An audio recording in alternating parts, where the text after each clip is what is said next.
વડોદરામાં ભારત સરકારના કેન્દ્રીય શ્રમ અને રોજગાર તથા રમતગમત યુવા કલ્યાણના કેબિનેટ મંત્રી મનસુખ માંડવિયાએ સાંસદ ખેલ સ્પર્ધાનો આરંભ કરાવ્યો હતો। આ સાંસદ ખેલ સ્પર્ધાનું આયોજન સમા સ્પોર્ટ્સ કોમ્પ્લેક્સ ખાતે કરવામાં આવ્યું છે।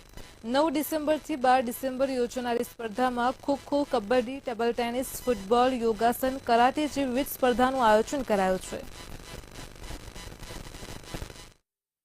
વર્ષે વડોદરા ખાતે એ સમયે 25 થી વધારે રમતોનું આંતરરાષ્ટ્રીય સ્તર પર આયોજન થતું હતું અને તેમાં બ્રિટિશ ઇન્ડિયાના કહી શકાય એવા તમામ દેશોના 2500 કરતાં વધારે ખેલૈયાઓ એમાં ભાગ લેતા હતા। આગળ જતા આ રમતોત્સવને સમગ્ર ભારતભરમાં બરોડા ઓલિમ્પિક તરીકે ઓળખવામાં આવતું હતું। કોઈ પણ રાષ્ટ્ર સમૃદ્ધ રાષ્ટ્ર બનવું હોય તો એની પહેલી પ્રાથમિકતા છે કે દેશનો નાગરિક સ્વસ્થ હોવો જોઈએ। સ્વસ્થ નાગરિક સ્વસ્થ સમાજનું નિર્માણ કરે છે અને સ્વસ્થ સમાજ સમૃદ્ધ રાષ્ટ્રનું નિર્માણ કરે છે।